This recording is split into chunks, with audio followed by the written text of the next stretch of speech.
Hello friends, नमस्कार। मैं प्रियंका स्वागत करती हूँ आप सभी का आपके अपने चैनल टारगेट टीचर जॉब में। तो फ्रेंड्स, कैसे हैं आप? आई होप आप बहुत अच्छे होंगे। फ्रेंड्स, आज हम पढ़ेंगे आपका पर्यावरण अध्ययन विषय। और दोस्तों, यहाँ पर ये आपके टेट, सी टेट और सुपर टेट इससे संबंधित क्वेश्चन आपके हर एग्जाम में पूछे जाते हैं। लेकिन दोस्तों, अगर हम बात करें पर्टिकुलर टेट की, तो यूपी टेट में आपकी ये 30 मार्क्स के आते हैं। तो इसलिए इस पेपर को आपको बहुत ही अच्छे ढंग से पढ़ना, ताकि इससे जो भी क्वेश्चन आपके एग्जाम में पूछे जाए उसको आप सब बहुत ही आसानी से हल कर ले जाएं। तो दोस्तों, यहाँ पर देखिए, आज हम लोग पढ़ेंगे आपका खाद्य श्रृंखला और खाद्य जाल। दोस्तों देखिए, इसके पहले हम लोगों ने समझा क्या था, पारिस्थितिक तंत्र और पारितंत्र और पर्यावरण। तो उसको हम लोग इसके पहले यानी कि क्लास 1 में हम लोग पढ़ चुके हैं। आज हम लोग देख रहे हैं क्लास 2, और क्लास 2 में आज हम समझेंगे खाद्य श्रृंखला और खाद्य जाल। दोस्तों देखिए, सबसे पहले अब मैं आपको एक वर्तनी से संबंधित शब्द बताती हूँ। यहाँ पे देखिए, श्रृंखला। श्रृंखला आपका ऐसे ही लिखा जाता है। अगर आप इस तरह से लिख देते हैं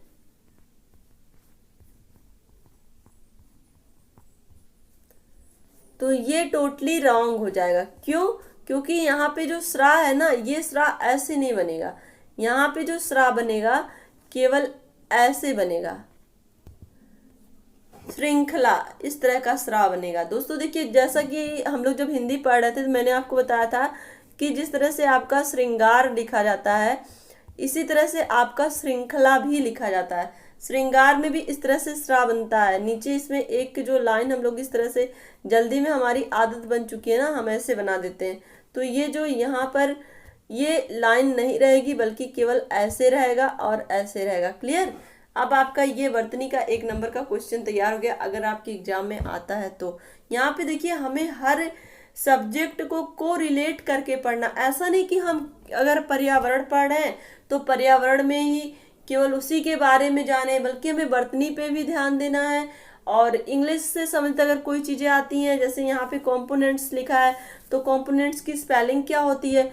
क्योंकि दोस्तों, कभी देखिए स्पेलिंग मिस्टेक रहता है आपके इंग्लिश में। आप जो 30 मार्क्स का आता है उसमें भी आपको क्या कर देता है, उसकी आपको ऐसे दे देगा मीनिंग, उसमें आपको कहेगा कि करेक्ट करके बताना कि कौन सा है। तो आपको पता होना चाहिए, इसलिए हर एक चीज पे आपको ध्यान देना है। तो दोस्तों चलिए देखते हैं यहाँ पर हम लोग खाद्य श्रृंखला और खाद्य जाल के विषय में। दोस्तों देखिए, कल हम लोगों ने जो पढ़ा था उसमें पर्यावरण था, पारितंत्र था और पारिस्थितिकी था। तो दोस्तों, आज हम देखिए पारितंत्र के घटक के हम लोग पढ़ चुके हैं, लेकिन फिर भी आज हम यहाँ से शुरू कर रहे हैं, क्योंकि हमें खाद्य श्रृंखला और खाद्य जाल को समझने के लिए सबसे पहले इसको डिटेल से पढ़ना पड़ेगा। वैसे मैंने आपको कल की वीडियो में इसके बारे में बता दिया था, बायोटिक और अबायोटिक कंपोनेंट्स के विषय में। तो चलिए देखते हैं, पारिस्थितिकी तंत्र के घटक हैं यहाँ पे बायोटिक कंपोनेंट्स, जिसको हम कहते हैं जीवीय जैविक घटक। जैविक घटक यानी कि सजीव जिसको हम कहते हैं। क्लियर? तो यहाँ पे जिसको हम लिविंग थिंग्स कह सकते हैं। तो यहाँ पे बायोटिक कंपोनेंट्स सजीव होते हैं। यहाँ पे पहली ही लाइन में देखिए, पृथ्वी पर जो ऊर्जा का मुख्य स्रोत है वो क्या है? सूर्य है। पृथ्वी पर जीवन संचालित रखने के लिए प्रायः समस्त ऊर्जा हमें सूर्य से ही प्राप्त होती है। दोस्तों देखिए, अभी मैं आपको एक उदाहरण दे रही हूं। यहाँ पे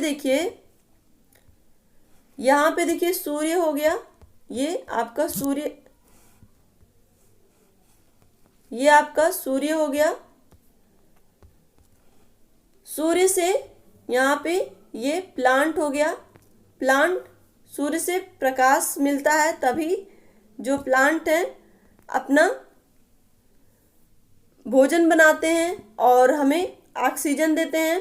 और इसी ऑक्सीजन से ये पौधे जो ऑक्सीजन हमें दे रहे हैं, इसी ऑक्सीजन से जो प्राणी है, जो जीवन है, वो संभव हो पाया है। तो दोस्तों, इस तरह से हम देखें, और अगर हम देखें तो ये जो पेड़ पौधे हैं, ये पेड़ पौधों को खा करके जो प्राथमिक उपभोक्ता होते हैं वो यानी कि प्राथमिक उपभोक्ता में कौन आएगा, जैसे कि जो शाकाहारी होते हैं, जैसे बकरी हो गया या हिरण हो गया, तो ये लोग खाते हैं।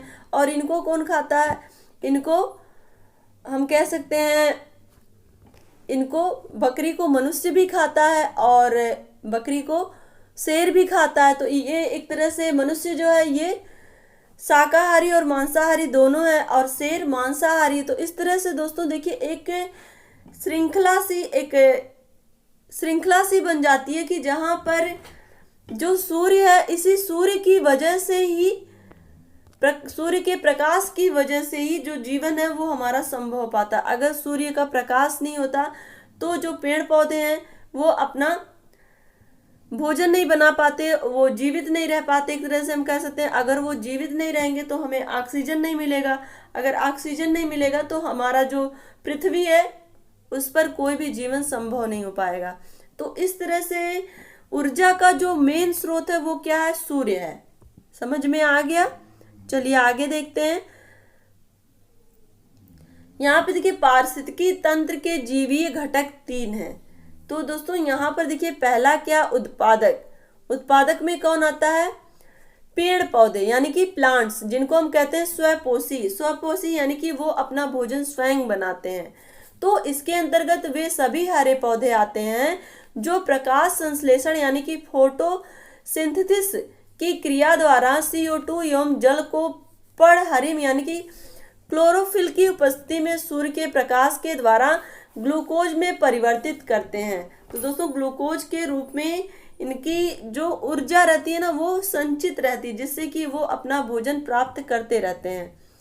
तो यहाँ पर देखिए यह ग्लूकोज भोजन के रूप में पौधों में एकत्रित होता रहता है और श्वसन क्रिया के फलस्वरूप ऊर्जा प्रदान करता है। तो यही ऊर्जा विभिन्न जैविक क्रियाओं में काम आती है। तो दोस्तों इस तरह से जो पौधे हैं अपना भोजन बनाते हैं और वो ग्लूकोज के रूप में एकत्रित किए रहते हैं और अपने दैनिक एक तरह से उनकी जो विकास है उसमें उनका जैविकीय जो विकास है वो होता रहता है।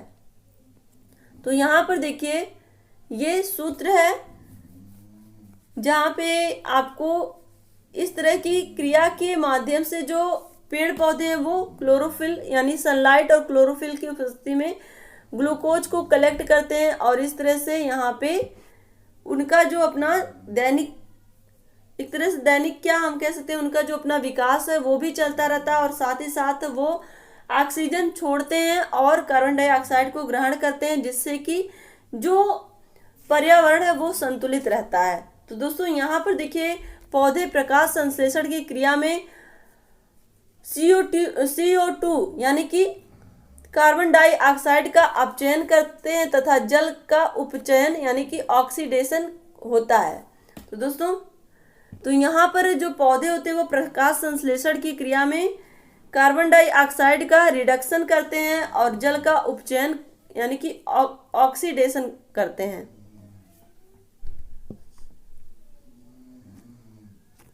अब यहाँ पर हम आगे देखेंगे दोस्तों, जहां भी समझ में नहीं आएगा कमेंट करके जरूर बताइए, क्योंकि जब तक आप समझेंगे नहीं तो फिर आपका पढ़ने का फायदा क्या होगा। दोस्तों देखिए हमारे पास भगवान ने विवेक दिया है, हम वही कार्य करते हैं जिससे हमें फायदा हो। तो यहाँ पर आपको अपना फायदा देखना है। आप इस वीडियो को तभी देखिए जब आपका फायदा हो। यहाँ पे आपको ये देखना है कि इससे हमें कितना बेनिफिट हो रहा है। तो यहाँ पर आप देखेंगे पारिस्थितिक तंत्र और प्राथमिक उत्पादक। तो पारिस्थितिक तंत्र में देखिए जलीय पारिस्थितिक तंत्र में यानी कि एक्वेटिक इकोसिस्टम, जिसके अंतर्गत प्राथमिक उत्पादक में विभिन्न प्रकार के शैवाल आते हैं। और यहीं पर हम देखेंगे वन पारिस्थितिक तंत्र में तो यानी कि फॉरेस्ट इकोसिस्टम में देखेंगे तो बड़े बड़े वृक्ष, झाड़ियां और शाकीय पौधे आते हैं।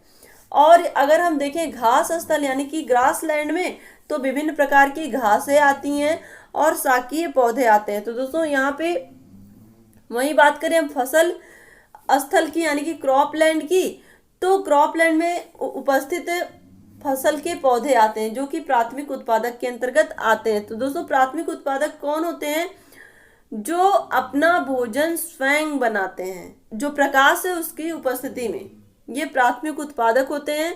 और यहाँ पर आगे हम देखेंगे अब उपभोक्ता के विषय में, यानी कि ये जो उपभोक्ता होते हैं ये प्राथमिक उत्पादक से ही अपना भोजन प्राप्त करते हैं। यहाँ पे देखिए उपभोक्ता क्या है, यानी कि कंज्यूमर, जीव जंतु जिसको हम कहते हैं। यहाँ पे देखिए पहला पॉइंट क्या है कि इसके अंतर्गत जीवधारी आते हैं। उपभोक्ता के अंतर्गत कौन आता है?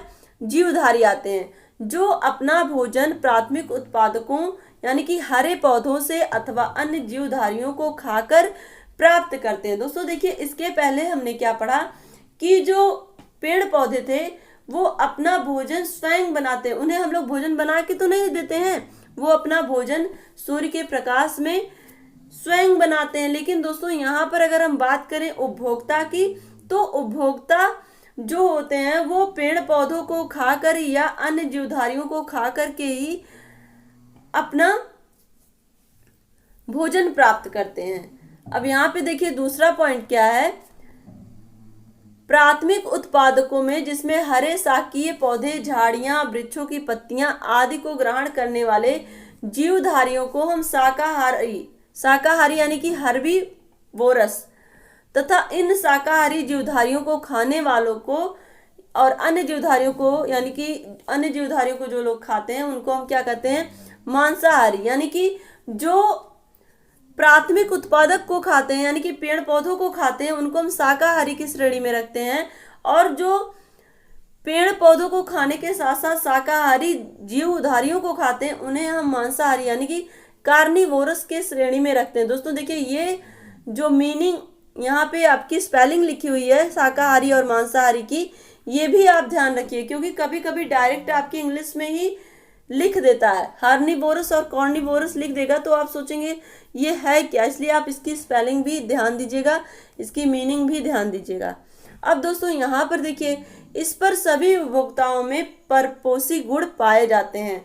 तो यहाँ पे देखिए जो उपभोक्ता होते हैं, जिस तरह से हमने देखा कि जो प्राथमिक उत्पादक थे वो स्वपोषी थे, यानी कि वो अपना भोजन स्वयं बना रहे थे। दोस्तों यहाँ पर हम देखेंगे प्राथमिक उपभोक्ता यानी कि प्राइमरी कंज्यूमर, प्राथमिक उपभोक्ता यानी कि प्राइमरी कंज्यूमर, यहाँ पे सभी शाकाहारी जीव, गाय, बकरी, हिरन, खरगोश, टिड्डा आदि ये सभी हरे पौधे प्राथमिक उत्पादक को खाते हैं। यहाँ पे सही कर लीजिए, प्राथमिक उत्पादक को खाते हैं।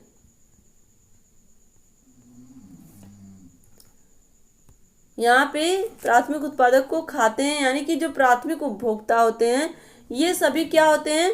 ये सभी जो प्राथमिक उत्पादक हैं उनको खाते हैं।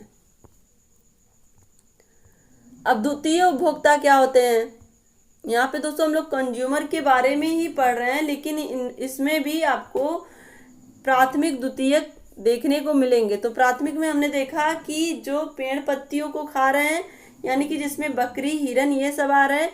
लेकिन अगर हम बात करें द्वितीयक उपभोक्ता की, तो ये सर्वाहारी होते हैं। सर्वाहारी का मतलब जो पेड़ पौधों को भी खाएं और जो प्राथमिक उपभोक्ता हैं उनको भी खाएं। तो ऐसे जीव जो हरे पौधों और अन्य किसी जीव को भी खा सकते हैं उनको हम द्वितीयक उपभोक्ता कहते हैं। सर्वाहारी यानी कि ओमनिवोरस। तो यहाँ पर देखेंगे मनुष्य, चूहा, कैट, तो मनुष्य या चूहा या बिल्ली ये सब क्या है? सारी चीजें खाते हैं, शाकाहारी चीजें भी खाते हैं और मांसाहारी चीजें भी खाते हैं। तो ये द्वितीयक उपभोक्ता हो गए। अब तृतीयक उपभोक्ता में देखिए टर्शरी कंज्यूमर जिसे हम कहते हैं, टर्शरी कंज्यूमर। तो इसमें कौन आता है? मांसाहारी केवल आते हैं, कार्निवोरस। तो जो वे जीव जो केवल मांस खाते हैं उन्हें हम क्या कहते हैं? तृतीयक उपभोक्ता कहते हैं। जैसे लायन यानी कि बाघ और टाइगर और भेड़िया, वोल्फ। क्लियर? चलिए आगे देखते हैं। अब घटक यानी कि डीकम्पोजर। दोस्तों देखिए इन सब के बारे में हमने इसके पहली वीडियो में पढ़ा था, लेकिन डिटेल में नहीं पढ़ा था। तो अब घटक क्या होते हैं? ऐसे जीव जो उत्पादक यानी कि प्रोड्यूसर और उपभोक्ता कंज्यूमर के मृत शरीर यानी कि डेड बॉडीज को खाते हैं, उन्हें अपघटक कहते हैं। तो यहाँ पर देखिए जो अपघटक होते हैं वो क्या करते हैं, उत्पादक को भी खा रहे हैं, उपभोक्ता को भी खा रहे हैं, और जो डेड बॉडीज हैं उनको भी खा रहे हैं। तो इस तरह से ये अपघटक हैं। तो इसमें जीवाणु भी आते हैं और कवक भी आते हैं। लेकिन दोस्तों आप ये ध्यान रखिएगा कि विषाणु यानी कि वायरस अपघटक नहीं होते हैं, ये एक्सेप्शन है। क्लियर? चलिए आगे देखते हैं। देखिए जहां भी समझ में नहीं आएगा वीडियो को कमेंट बॉक्स में कमेंट जरूर करिएगा। तो दोस्तों वीडियो को लाइक कर दीजिए और अपने दोस्तों के साथ शेयर भी कर दीजिए, और अगर आप चैनल पे नए हैं तो प्लीज़ सब्सक्राइब भी कर लीजिए। दोस्तों देखिए आपके लिए इतनी मेहनत करने का बेनिफिट तभी होगा जब आप वीडियो को शेयर करेंगे और ध्यान से देखेंगे भी। तो फ्रेंड्स अब हम देखेंगे यहाँ पे खाद्य श्रृंखला यानी कि फूड चेन। फूड चेन में देखिए उत्पादक, उपभोक्ता और अपघटक। तो दोस्तों यहाँ पर देखिए उत्पादक, उपभोक्ता और अपघटक के विषय में किस तरह से हम समझते हैं। यहाँ पे देखिए उत्पादक, उपभोक्ता और अपघटक। उत्पादक जिसको खाते हैं उपभोक्ता, और उपभोक्ता को कौन खाता है, अपघटक। और दोस्तों उत्पादक से जो ऊर्जा मिलती है वो किसको मिलती है, उपभोक्ता को मिलती है, और उपभोक्ता से ऊर्जा किसको मिलती है, अपघटक को मिलती है। तो ये आप समझिएगा, यहाँ पे कुछ भी बहुत ज़्यादा आपको रटने की आवश्यकता नहीं है, बस समझते चलिए, आपका पूरा पर्यावरण इसी तरह से तैयार हो जाएगा। तो यहाँ पर हमने देखा उत्पादक, उपभोक्ता और अपघटनकर्ता, तो जिसमें हर कोई एक दूसरे से ऊर्जा प्राप्त कर रहा है।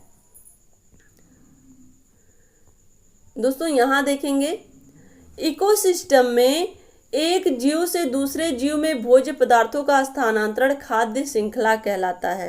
तो दोस्तों देखिए भोज्य पदार्थों का जो स्थानांतरण होता है इकोसिस्टम में, उसी को क्या कहते हैं, खाद्य श्रृंखला यानी कि फूड चेन। फूड चेन का मतलब एक यहाँ पे जो प्राथमिक उत्पादक था उसी से भोजन प्राथमिक उपभोक्ता को मिला, फिर द्वितीयक उपभोक्ता को मिला, तो इस तरह से एक फूड चेन बन गया। क्लियर? समझ में आ रहा है? अब यहाँ पे देखिए इसमें ऊर्जा का प्रवाह एक दिशा में होता है, यानी कि यहाँ पे ऊर्जा का जो प्रवाह है वो आगे बढ़ रहा है, एक दिशा में जा रहा है। अब यहाँ पर हम देखेंगे खाद्य जाल। विभिन्न खाद्य श्रृंखलाएं परस्पर मिलकर खाद्य जाल बनाती हैं। तो दोस्तों देखिए अलग अलग तरह की खाद्य श्रृंखलाएं जो हैं वो मिलकर के क्या बनाती हैं, खाद्य जाल बनाती हैं। तो यहाँ पर देखिए खाद्य श्रृंखला आपको समझ में आया कि जहाँ पर उत्पादक को उपभोक्ता खा रहा है और उपभोक्ता को अपघटनकर्ता खा रहा है, तो ये एक खाद्य श्रृंखला बन जाती है। और इसी तरह की खाद्य श्रृंखलाएं ही कई खाद्य श्रृंखलाएं मिल करके ही खाद्य जाल बनाती हैं। आप इतना समझ जाइए, ठीक है। चलिए, इसमें ऊर्जा का प्रवाह एक दिशा में होते हुए भी कई पथों से होकर के गुजरता है। क्लियर? यानी कि यहाँ पर आपको देखने को मिलेगा कि जो ऊर्जा का प्रवाह है वो एक दिशा में तो हो रहा है, लेकिन कई रास्ते से होकर के वो गुजर रहा है। अब यहाँ पर देखिए प्लांट्स को कौन खाती है, बकरी खाती है, और बकरी को कौन खा रहा है, लायन खा रहा है। और दोस्तों इसी तरह से हम देखें तो एक प्लांट को बकरी के अलावा हिरन भी खा रहा है, और इसके अलावा खरगोश भी खा रहा है, और इसी तरह से देखें तो गोट को लायन तो खा ही रहा है, लेकिन इसके अलावा मनुष्य भी खा रहा है।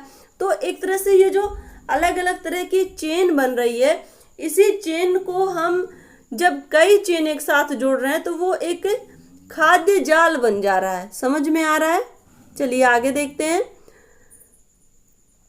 यहाँ पे देखिए लिंडमान का 10% का नियम, 10% लॉ जिसे हम कहते हैं, 10% लॉ। तो पारितंत्र में एक जीव 10% ऊर्जा का ही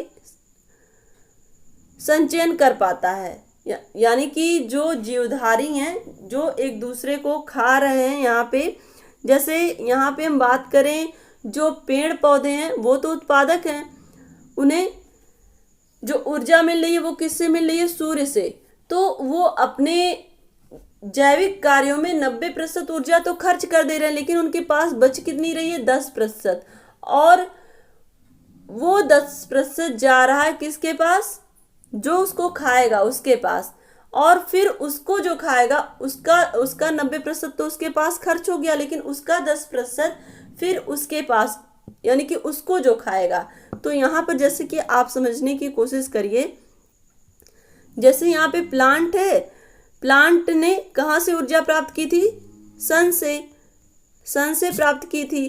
तो सन से इसे ऊर्जा मिली, तो सन इसने अपने 90% ऊर्जा तो इसके जैविक कार्य में खत्म हो गया, लेकिन 10% ऊर्जा ये गोट को दिया। अब गोट ने भी अपने कार्यों में जो ऊर्जा खर्च किया उसका 10% मिला लायन को। तो इस तरह से जो ये जो 10% का जो आगे बढ़ती हुई जा रही है श्रृंखला, इसी को हम क्या कह रहे हैं? लिंडेमान का 10% का नियम कहते हैं। यहाँ पे देखिए 10% ऊर्जा का स्थानांतरण एक स्तर से दूसरे स्तर में होता है। समझ में आ गया? जब जीवों के स्तर बढ़ते हैं तो ऊर्जा की मात्रा घटती जाएगी। दोस्तों देखिए यहाँ पे ऊर्जा की मात्रा किस तरह से घटेगी, अभी यहाँ पे आपको समझ में आ जाएगा। यहाँ पे देखिए level 1, level 2, level 3, level 4। Level 1 में कौन है? उत्पादक है। लेवल 2 में कौन है? शाकाहारी है। लेवल 3 में मांसाहारी, और लेवल 4 में सर्वाहारी। अब दोस्तों देखिए, अब ये जो उत्पादक है इनके पास जो 1000 इनकी अपनी ऊर्जा, ये उत्पादक हैं, पेड़ पौधे हैं ये, और इनके उत्पादन का अब केवल 10% जा रहा है किसके पास? शाकाहारी के पास। अब इनके पास 100% है, इस 100% को ये अब ये 90% ये खर्च कर लेंगे। अब इसका 10% इनको मिलेगा मांसाहारी को। अब इस 10% का भी जब 10% होगा तो ये केवल 1% बच रहा है। तो इस तरह से दोस्तों यहाँ पर देखिए, जब जीवों का स्तर बढ़ता है तो ऊर्जा की मात्रा घटती जाती है, घटती जाती है, इसी तरह से घट रही है। यहाँ पे सबसे पहले क्या था? 1000, फिर 100, फिर 10, फिर 1। तो एक तरह से जब 10% हर किसी में निकलता जा रहा है तो वो एक तरह से ऊर्जा की जो मात्रा है वो कम होती जा रही है। अब यहाँ पर देखिए ऊर्जा स्थानांतरण, ऊर्जा स्थानांतरण किस तरह से होता है? घास परितंत्र में। घास को कौन खाता है? टिड्डा खाता है। टिड्डे को कौन खाता है? छिपकली खाती है। छिपकली को कौन खाता है? सांप खाता है। सांप को कौन खाता है? मोर खाता है। क्लियर?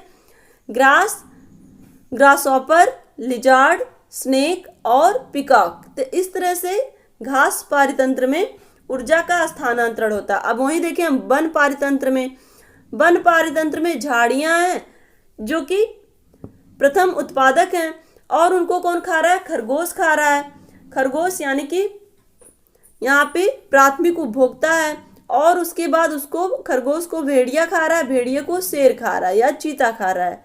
तो इस तरह से वन पारितंत्र का निर्माण हो रहा है।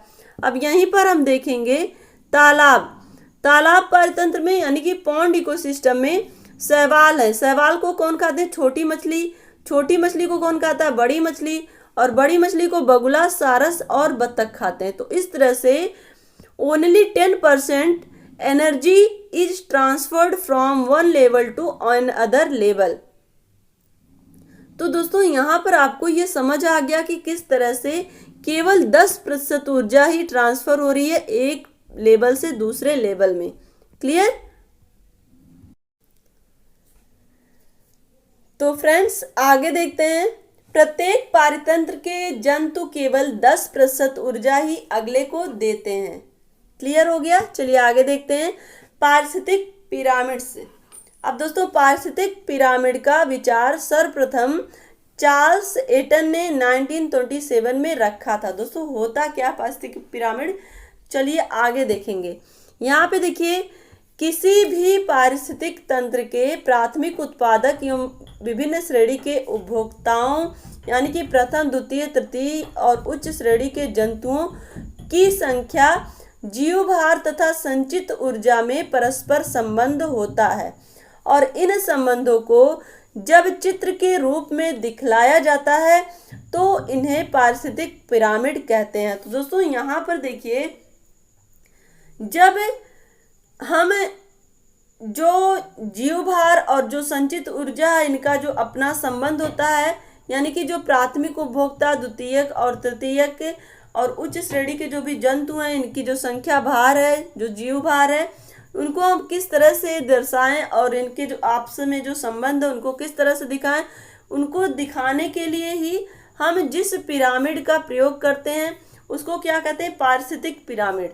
तो दोस्तों यहाँ पर देखिए, इन्हें एल्टोनियन पिरामिड भी कहते हैं, ये आप ध्यान रखिएगा, क्योंकि दोस्तों देखिए जब भी कोई नया नाम आता है ना तो उसको आपको ध्यान से पढ़ना चाहिए, क्योंकि अक्सर एग्जामिनर जो चीज़ें हम जानते हैं वो नहीं पूछता है, जो हम नहीं जानते हैं या जो नहीं एग्जाम में पूछा गया वो पूछता है।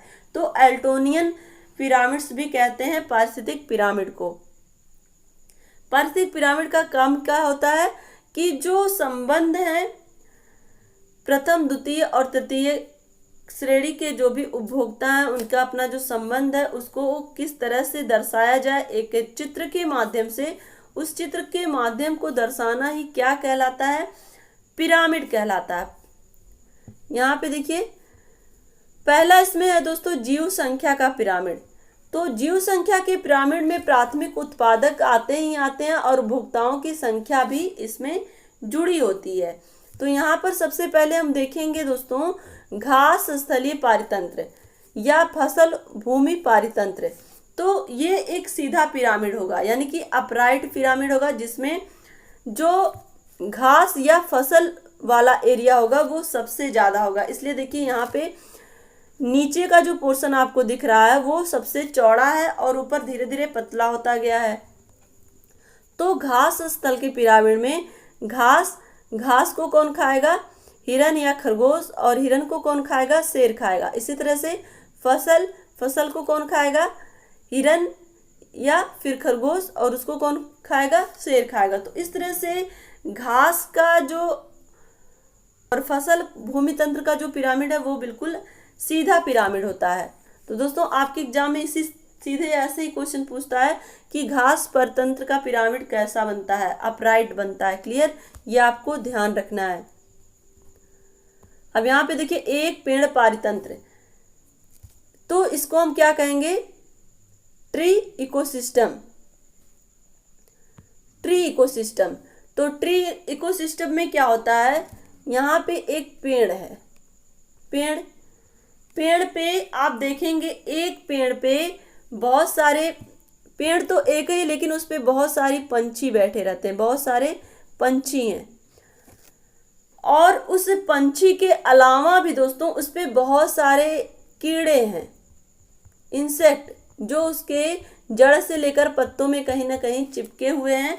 तो इस तरह से आप देखेंगे कि जो पेड़ पारितंत्र है, ट्री इकोसिस्टम है, उसका जो पिरामिड बनता है वो उल्टा पिरामिड बनता है, इनवर्ट जिसे हम कहते हैं। तो यहाँ पे अगर आपके एग्जाम में ऐसे ही क्वेश्चन पूछता है कि जो पेड़ पारितंत्र है उसका पिरामिड कैसा होता है, तो आपको ये बताना होगा कि जो पेड़ पारितंत्र है उसका पिरामिड उल्टा बनता है। चलिए यहाँ पे हमने देख लिया। तो दोस्तों यहाँ पर आपको ये क्लियर हो गया होगा कि जो जीव संख्या का पिरामिड है वो सीधा भी बनता है और उल्टा भी बनता है। क्लियर, लेकिन यहाँ पे आपको ये ध्यान रखना है कि यहाँ पे आपको ये कंफर्म करके पूछेगा कि घास स्थलीय पिरामिड है कि वो पेड़ परितंत्र का पिरामिड है, उसी के अकॉर्डिंग आपको उसका उत्तर देना होगा। अब यहाँ पर देखिए जीव भार का पिरामिड, जीव भार के पिरामिड में देखिए क्या है कि यहाँ पे आपको नीचे ये आपका जीव भार का पिरामिड, ये एक आपके तालाब का पिरामिड है, जिसमें सबसे नीचे कौन है, सबसे नीचे यहाँ पे डाइटम्स और फ्लाइटोप्लैंक्टन्स हैं, जो कि काई के रूप में होते हैं। तो ये फ्लाइटोप्लैंक्टन्स को खाती कौन है, छोटी छोटी मछलियाँ जिनको हम कहते हैं प्राथमिक उपभोक्ता। और ये जो फ्लाइटोप्लैंक्टन्स हैं ये क्या है, ये प्राथमिक उत्पादक हैं यहाँ पे। अब यहाँ पे शाकाहारी मछली जो हैं, जो प्राथमिक उपभोक्ता हैं, ये इनको खाएंगी, यानी कि ये जो फाइटोप्लैंक्टन है इनको खाएंगी। और इन छोटी छोटी मछलियों को कौन खा रहा है? बड़ी मछली, यानी कि जो बड़ी मछली है वो मांसाहारी मछली है, ये द्वितीयक उपभोक्ता है। तो दोस्तों इस तरह से हम ये देख रहे हैं यहाँ पे कि यहाँ आपको जीव भार का जो पिरामिड है वो उल्टा बन रहा है। यहाँ पे देखिए भार में वृद्धि हो रही है। यहाँ पे फ्लाइटोप्लैंक्टस जो है ये, इनके जो भार है ये कम होते हैं, और जो बड़ी मछलियाँ उनका भार अधिक होता है। तो यहाँ पे जो जीव भार का जो पिरामिड है वो उल्टा बन रहा है। यहाँ पे देखिए पारिस्थितिक तंत्र का जीव भार पिरामिड उल्टा बनेगा, क्योंकि इनमें प्राथमिक उत्पादकों की संख्या अधिक होते हुए भी भार कम होता है, जबकि उच्च मांसाहारी बड़ी मछलियां जंतुओं की संख्या कम होते हुए भी भार अधिक होता है। क्लियर? अब दोस्तों यहाँ पर हम देखेंगे संचित ऊर्जा का पिरामिड। संचित ऊर्जा का पिरामिड सदैव सीधा बनता है। तो दोस्तों यहाँ पर संचित ऊर्जा का मतलब आप क्या समझ रहे हैं कि इसके पहले अभी मैंने आपको बताया कि जो जीवों का जो पिरामिड बनता है, जहाँ पर सबसे नीचे प्राथमिक उत्पादक आता है, फिर प्राथमिक उपभोक्ता, द्वितीयक उपभोक्ता।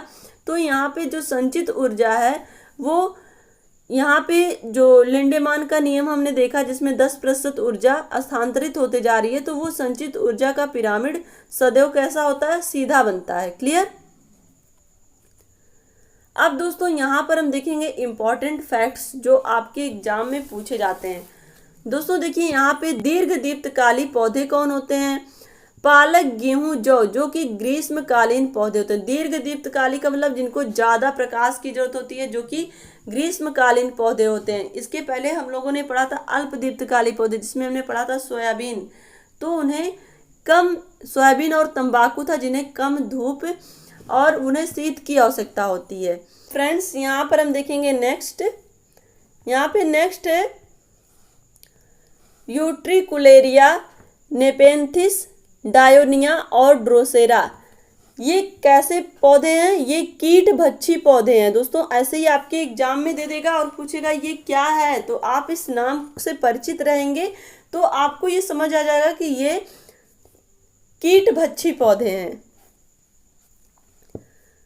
अब यहाँ पर देखेंगे प्रकाश संश्लेषण में सहायक रंग कौन कौन से होते हैं। दोस्तों जैसा कि आपको पता होता है, जो रंग इंद्रधनुष का होता है वही रंग क्या है?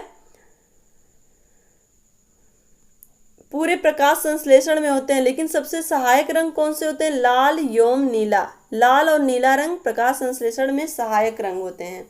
श्वसन मूल किस प्रकार के वनस्पति में मिलता है? तो दोस्तों श्वसन मूल मैंग्रोव वनस्पति में मिलता है। मैंग्रोव वनस्पतियां मैंने आपको बताया था कि दलदली एरिया में पाई जाती हैं।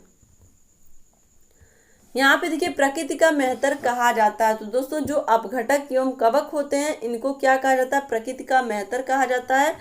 प्रत्येक पोषण तल पर कितने प्रतिशत ऊर्जा जैविक क्रियाओं में उपयोग कर ली जाती है? जैविक क्रियाओं यानी कि खुद जो भी जीव होते हैं वो अपनी क्रिया के लिए कितनी ऊर्जा व्यय कर देते हैं? 90% ऊर्जा व्यय कर देते हैं, और जो 10% संचित ऊर्जा रहती है वही वो अगले जो भी जीव होते हैं उनको देते हैं।